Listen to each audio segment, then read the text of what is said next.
بسم اللہ الرحمن الرحیم یا ایھا الذین آمنوا کتب علیکم الصیام کما کتب علی الذین من قبلکم لعلکم تتقون صدق اللہ العلی العظیم وصدق رسولہ النبی الامین المتین الکریم ونحن علی ذلک من الشاہدین والشاکرین والحمد للہ رب العالمین۔ زیادہ کچھ نہ کہتے ہوئے، ٹائم کی قلت یہ ہے، تو آئے ہم سب سے پہلے آپ کا انعامدار رب دو عالم کے محبوب مختار، ہم سب کے آقا و مولا حضور تاجدار مدینہ حضرت محمد مصطفیٰ صلی اللہ تعالی علیہ وسلم کی مقدس بارگاہ علی شان میں درود شریف کی ڈالیاں نشاور کرتے ہیں۔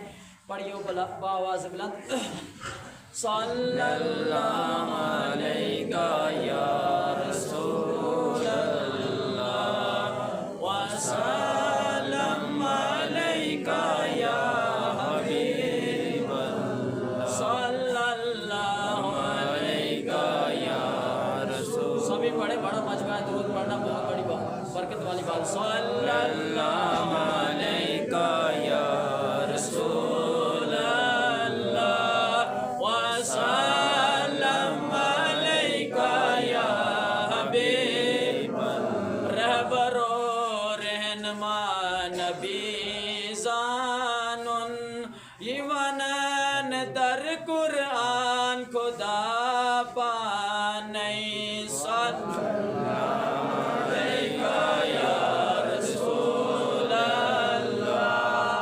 وسلم علیہ یا حبیب اللہ صلی اللہ علیہ یا رسول اللہ وسلم علیہ یا حبیب اللہ۔ وصلی اللہ تعالی علی رسول خیر خلقہ سیدنا محمد وعلی آلہ وصحبہ اہل بیت اجمعین۔ میں آپ حضرات کے سامنے 10 منٹ کے ہی لیے آیا ہوں، لہٰذا جو باتیں آپ یہاں سے سنتے ہیں ان پہ عمل کرنا چاہیے، کیونکہ اللہ پاک کا مقدس کلام اللہ میں بھی ارشاد فرمایا ہے وما علینا الا البلاغ، کہ ہمارا حق ہے تو لوگوں تک حق کا پیغام پہنچانا، آپ لوگوں کا حق ہے اس پہ عمل کرنا۔ تو اچھی بات سن کر سبحان اللہ کہیں۔ سبحان اللہ کہنے کا مطلب و مقصد یہی ہے کہ حدیث پاک میں ہے جو بندہ اچھی بات پہ، یعنی دین اسلام کے متعلق کوئی اچھی بات سنے تو اس پہ اگر سبحان اللہ اچھی نیت سے کہے تو اس کے نام کا جنت میں ایک درخت لگایا جاتا ہے، اور کتنا بڑا درخت لگایا جاتا ہے کہ اس درخت کا سایہ اتنا بڑا ہوتا ہے کہ عربی نسل کا گھوڑا 100 سال اگر اس کے سائے کے نیچے سفر کرے تو تب بھی پورا نہیں ہوتا، اتنا بڑا انعام ہمیں ملنے والا ہے۔ آپ جو جنت اور جہنم کا تذکرہ سن کر اس پہ یقین نہ کرے تو وہ پھر پہلے اپنے ایمان کو ٹٹولے کہ میں نے ایمان لایا ہے یا نہیں لایا ہے۔ لہٰذا ماہ رمضان کا بابرکت مہینہ چل رہا ہے، میں نے آپ حضرات کے سامنے قرآن کریم کی ایک آیت کریمہ کا شرف حاصل کیا۔ اللہ پاک اپنے مقدس کلام اللہ میں ارشاد فرماتا ہے اے لوگو، اے ایمان والو، تم پر روزے فرض کیے گئے جس طرح کے پہلی والی امتوں پر فرض کیے گئے، اور اس کے ساتھ ہی فرمایا تم روزہ رکھ کر تقوی اختیار کرو تاکہ تم نیک بنے، پرہیزگار بنے۔ تو لہٰذا ہم جب روزہ رکھیں تو ہمیں چاہیے کہ جن باتوں سے ہمیں اللہ و رسول نے منع کیا ان باتوں سے ہم منع رہیں۔ اب روزہ رکھ کر سب سے بڑی بات یہ ہے کہ جب روزہ بندے کو کبھی کبھار سختی بھی دیتا ہے، کیونکہ یہ ہوتا ہے اسی لیے شکم بندے پہ حاوی ہو جاتا ہے، اور پھر اگر کوئی گھر والا بھی، اندر کا گھر کا بندہ بھی اس کو کوئی بات بولے گا ہاں جی یہ کرو وہ کرو، تو وہ آگے سے تھوڑا غصے میں رویہ اختیار کرتا ہے۔ تو غصہ کرنے سے جو ہے روزہ ٹوٹتا تو نہیں، لیکن روزے کی نورانیت چلا جاتی ہے، میں نے پچھلے جمعہ پہ بھی عرض کیا تھا۔ اور اسی طرح روزہ جب ہم رکھیں تو اپنی نظروں کو پاک رکھیں، اور نظروں کو کس طرح پاک رکھیں؟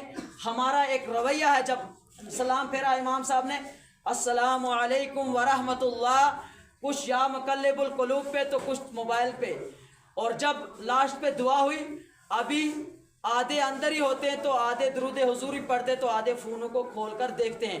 اور پرسوں اس پہ ایک بندے نے ویڈیو بنائی, اس نے اپنے اندازے سے بنائی, میں وہ بات یہاں شیئر نہیں کروں گا, بہت سارے نوجوانوں نے وہ دیکھی ہوگی. اس نے یہ کہا اس ویڈیو کے اندر کہ لگتا ہے کہ جب لوگ نماز پڑھ کے تراویح پڑھ کے موبائل کو کھولتے ہیں لگتا ہے ان کو قبولیت کا میسج آ گیا.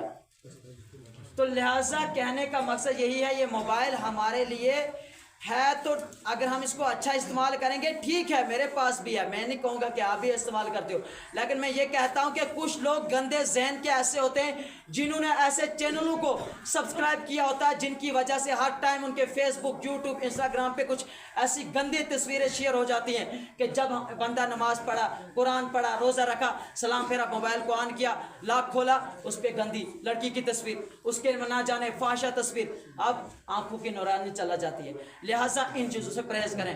اور سب سے بڑی بات, اور آج کل دیکھا جائے تو ہم سب سے بڑی بات جو ہے ایک دوسرے کی غیبت کو نہیں چھوڑتے ہیں. غیبت جو ہے, غیبت کرنا بہت بڑا حرام کام ہے. اس میں حضور پاک نے بھی جب وہ معراج پہ گئے تو اس کے بارے میں حدیث انہوں نے سنائی, لیکن ٹائم کم ہے, میں آپ کو شارٹ میں ایک جملہ کہتا ہوں کہ نبی پاک کے پاس ایک صحابی آئے تو صحابی نے کہا یا رسول اللہ میں نے روزہ رکھا ہے. تو نبی پاک صلی اللہ تعالیٰ علیہ وسلم نے فرمایا الحمدللہ آپ نے روزہ رکھا ہے, اچھی بات ہے, لیکن جب تم روزے کی اختیار کرو گے تو اس ٹائم مجھے پوچھ کر کرنا. روزہ جب اختیار کرو گے تو مجھے پوچھ کر کرنا. اب وہ صحابی شام کو آتا ہے, یا رسول اللہ افطاری کا ٹائم تو ہو گیا, میں نے روزہ افطار کرنا تھا. کہا ہاں آپ روزہ افطار کیجئے. کہا یا رسول اللہ میرے ساتھ 2 عورتیں, انہوں نے بھی روزہ رکھا ہے. کہا ان کو آرڈر نہیں ہے روزہ کھولنے کا. کہا کیوں؟ کہا ان کو کہوں پہلے آپ زور سے الٹی کرو. کہا کیوں یا رسول اللہ؟ کہا جو میں نے کہا اس پہ عمل کرو. جب ان عورتوں کو جا کر کہا, انہیں حقیقت میں الٹی آئی. جب الٹی آئی تو انہوں نے الٹی جب کی, الٹی کے اندر کچھ خون کے چھیدڑے ان کے اندر سے نکلے باہر. اب نبی پاک صلی اللہ تعالی وسلم نے فرمایا کہ سن اے صحابی, اگر یہ عورتیں یہ الٹی نہیں کرتی, یہ خون ان کے اندر رہتا تو یہ جہنمی تھی. اب اس صحابی نے درخت کی, یا رسول اللہ یہ ماجرا کیا ہے؟ کہا انہوں نے اپنے مسلمان بھائیوں کی غیبت کی ہے, یہ اتنا بڑا گناہ ہے. لہٰذا گناہ کے متعلق میں ایک صحابی کا واقعہ سنا کر چلا جاتا ہوں. ایک صحابی گزرے ہیں جن کا نام حضرت ثعلبہ علیہ السلام ہے, جو میں نے موبائل پہ ایک بات اٹھائی تھی, اس سے کے متعلق ایک بات میں آپ سے عرض کر کے جاؤں گا جب تک امام صاحب سنت پڑھ دے. لہٰذا وہ یہ کہ میں نے ایک صحابی کے متعلق حدیث پاک پڑھی, ایک چھوٹی سی کتاب ہے میرے پاس, بڑی نہیں ہے. لہٰذا اس کتاب میں اس صحابی کا واقعہ لکھا ہے کہ وہ صحابی حضرت سید ثعلبہ علیہ السلام ان کا نام مبارک ہے. وہ ایک دن نبی پاک صلی اللہ تعالیٰ علیہ وسلم نے کسی کام سے بھیجا کہ جاؤ, کسی کام کے لیے حکم دیا. تو ثعلبہ رضی اللہ تعالیٰ عنہ جب نکلے تو راستے میں چل رہے تھے. چلتے چلتے راستے میں ایک لڑکی جو ہے وہ غسل کر رہی تھی.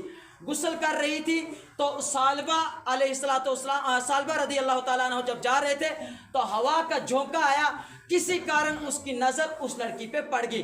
اب ثعلبہ دیکھو کتنا پیارا صحابی ہے, ثعلبہ واپس مڑ کر نبی پاک کی بارگاہ میں نہیں آئے. ثعلبہ کہاں چلا گئے؟ نکل کے جھاڑیوں میں, جنگلوں میں رونا شروع کر گئے. کسی چرواہ نے دیکھا ان کی بہت بری حالات ہے 2-4 دن کے بعد, تو وہ چرواہ کیا کرتا ہے, نہ وہ ثعلبہ کچھ کھاتا ہے